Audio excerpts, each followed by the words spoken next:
नमस्कार, मैं जगदीश झा गुड्डू। इस वक्त हमारे साथ बैठे हैं महागठबंधन के नेता और सिकटी विधानसभा से महागठबंधन के टिकट के राजद कोटे से प्रबल दावेदार मनोज कुमार झा जी। सबसे पहले तो आपका अपने इस वीडियो में हार्दिक अभिनंदन और स्वागत करते हैं। आपका भी स्वागत है गुड्डू बाबू, और बहुत दूर से आए हैं, बहुत बहुत धन्यवाद। अभी वोटर अधिकार यात्रा जिसका समापन पटना में हुआ, इसमें आपने काफ़ी जोरदार भागीदारी निभाई थी, तो कितने आश्वस्त हैं मनोज झा जी? अब तो समय करीब आ गया है, चुनावी रणभेरी बच चुकी है, टिकट को लेकर कितने आश्वस्त हैं? देखिए, जहाँ तक टिकट की बात है, इस बार आपको पता होना चाहिए गुड्डू बाबू, जनता के आवाज़ से ही टिकट मिलेगा। और जनता का जो अभी मैं आवाज़ देख रहा हूँ सिकटी विधानसभा में, टोटल आवाज़ एक पक्ष हो रहा है, और मैं आश्वस्त हूँ कि टिकट 100% होगा। अभी कल जो है प्रधानमंत्री मुख्यमंत्री पूर्णिया आ रहे हैं। बताया जा रहा कि सीमांचल में जो है ये पूर्णिया हवाई अड्डे का उद्घाटन होना है कल। बताया जा रहा कि सीमांचल के लिए ये मील का पत्थर विकास के लिए साबित होने वाला है। क्या कुछ कहिएगा? देखिए, जहाँ तक मील की पत्थर की बात है, ठीक है, विकास तो होना ही चाहिए। पिछले 12 सालों से आदरणीय प्रधानमंत्री जी मोदी जी इस पद पर हैं, और आज से उम्मीद नहीं था हमको। 2014 से ही उम्मीद लगाए हुए थे कि एक एयरपोर्ट कम से कम सीमांचल में होना चाहिए, और पूर्णिया में हो रहा है। बहुत ही स्वागत योग्य कार्य है, और आज़ादी के बाद अभी मिला है हम लोगों को, खुशी तो निश्चित रूप से है। लेकिन अब हम लोग को थोड़ा सा फारबिसगंज पर भी ध्यान देना चाहिए, और माननीय सांसद साहब से मेरा रिक्वेस्ट है कि कल जो है कम से कम मंच पर फारबिसगंज एयरपोर्ट की भी डिमांड करें। इसके लिए मैं सांसद महोदय को धन्यवाद दूंगा कि कम से कम कल हो रहा है, उद्घाटन कीजिए, बहुत अच्छी बात है। अभी सांसद जी के द्वारा जो है अररिया के जोगबनी से वंदे भारत ट्रेन, अमृत भारत ट्रेन, नरपतगंज से अमृतसर जाने के लिए जनसाधारण एक्सप्रेस को झंडी दिखाई गई है कल ही। तो वो बता रहे हैं कि विकास का जो है कीर्तिमान गढ़ा जा रहा है। इस पर आप क्या कहेंगे? देखिए, ट्रेन का यदि जाल बिछा रहे हैं तो उसके लिए रोजगार सृजन करना पड़ेगा पहले।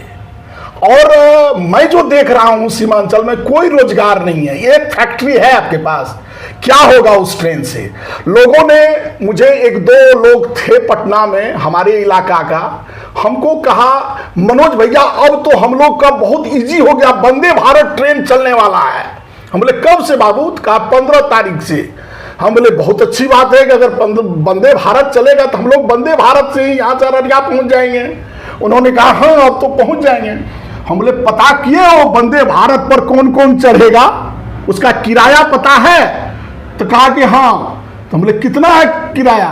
तो कहा कि 1000। हम बोले अब बताओ 1000 में गरीब लोग क्यों जाएगा? उससे 500 में 400 में अभी हम बस से पहुंच जाते हैं, तो हम क्यों चढ़ेंगे 1000 वाली ट्रेन में? हम तो चढ़ लेंगे, लेकिन आम पब्लिक की क्या दुर्दशा होगी ये पहले बताइए। उसमें ट्रेन में एक चीज जरूर दिखाइएगा आप लोग गुड्डू जी, जब ट्रेन चालू हो ना, ट्रेन में कितने यात्री रहते हैं ये जरूर दिखाइएगा, ये मेरा रिक्वेस्ट है। और यहाँ पर सबसे पहले रोजगार सृजन करना पड़ेगा। ट्रेन का जाल अच्छी बात है, करना चाहिए। ट्रेन चल रही है। अमृतसर तो जानते करते हैं, अमृतसर कौन जाएगा? यहाँ जितने भी मजदूर क्लास के हैं सारे लोग पलायन कर जाएंगे, इसीलिए वो अमृतसर ट्रेन हुआ है। यहाँ रोजगार दीजिए ना, अमृतसर जाने की जरूरत क्या होगी? क्यों जाएगा अमृतसर? हमको तो कभी अमृतसर की जरूरत नहीं होती है। रोजगार दीजिए यहाँ। तो रोजगार की दिशा में प्रयास होना चाहिए, आपका ये कहना है? बिल्कुल बिल्कुल, रोजगार की दिशा में प्रयास करें। और यहाँ अररिया है, पूर्णिया, फारबिसगंज है, यहाँ फैक्ट्री लगवाए। हमारे सिकटी में एक भी फैक्ट्री नहीं, हमारे सिकटी में तो खैर कुछ है ही नहीं, साफ कुछ नहीं। अब बताइए, मोदी जी भी लगभग 12 सालों से हैं, माननीय मुख्यमंत्री जी भी 20 सालों से हैं, क्या बना?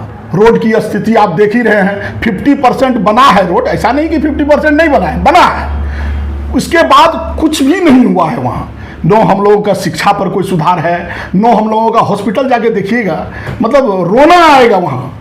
एक भी एमबीबीएस डॉक्टर नहीं है वहाँ हॉस्पिटल, किसी हॉस्पिटल में नहीं है। नो पलासी में है, नो आपको सिकटी में है, नो कुर्साकाटा में है। सिकटी का हॉस्पिटल इतना सुंदर बनाया गया है, लेकिन एक भी डॉक्टर नहीं है, कोई इलाज नहीं होता है वहाँ। सिकटी को तो आपदा प्रबंधन मंत्री मिल गया है। आपदा प्रबंधन मंत्री मिल गया तो कम से कम बाढ़े से रोक दो, दिला दे। बाढ़ से इस बार संजोग बाढ़ नहीं आई है, लेकिन बाढ़ से भी अगर मुक्ति दिला देंगे तो समझेंगे कारगर हो गया। वो सब कुछ नहीं हो रहा है। एक और मैं चीज़, जो अभी हम लोग सिकटी गए थे ग्राउंड रिपोर्टिंग करने, वहाँ देखा डेढ़वा जाने वाली एक सड़क है, उसमें करोड़ों की लागत से 2 पुला तैयार किया गया है। हालांकि पुला के नीचे नदी नहीं है, लेकिन सड़क नहीं बनी है और पुला तैयार है। अब बताइए, नदी नहीं था तो पुला देने की जरूरत थी वहाँ?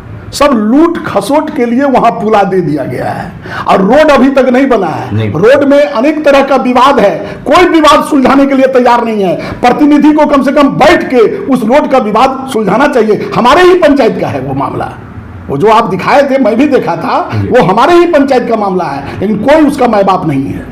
लेकिन पुला बनकर तैयार है जी, पुला बनकर तैयार। अगर मनोज झा जी को टिकट मिलता है और चुनाव जीतते हैं तो प्राथमिकता में क्या होगा? मनोज झा जी को टिकट यदि मिलेगा, मैं चुनाव जीत के जब आऊंगा, पहला प्राथमिकता जो है भ्रष्टाचार को मैं मुक्त करूंगा। भ्रष्टाचार एकदम कन-कन में है और हॉस्पिटल की स्थिति जर्जर है, कोई डॉक्टर नहीं है वहां। हॉस्पिटल बनवाऊंगा, हॉस्पिटल में डॉक्टर लाऊंगा, निगरानी खुद करूंगा, भ्रष्टाचार को मतलब नीचे ग्राउंड से लेकर ऊपर तक समाप्त कर दूंगा, ये गारंटी है मेरा। और बिहार की क्या हालत लग रही है? बिहार में बदलाव होगा? हम लोग तो आश्वस्त हैं, 100% बदलाव होगा। आप भी देखिए ना, जनता का जो डिमांड है वो अभी किधर जा रहा है, आप लोगों को तो पता ही होगा। नहीं, नीतीश कुमार द्वारा लगातार जो है जन कल्याणकारी योजनाएं दी जा रही हैं। अभी महिलाओं के खाते में 10,000 दिया जा रहा है, कहा जा रहा है 1 करोड़ युवाओं को रोजगार दिया जाएगा। ये केवल कहने की बात है। यदि देना ही था तो आज 5 साल पहले क्यों नहीं दिए आप? 10 साल पहले क्यों नहीं दिए? 20 साल से तो आप हैं। अभी चुनाव में आपको पता चल चुका है कि मैं हार रहा हूं, तभी 10,000 के अभी 20,000, 25,000, 5,000 जो करना पड़ेगा वो करने के लिए तैयार है।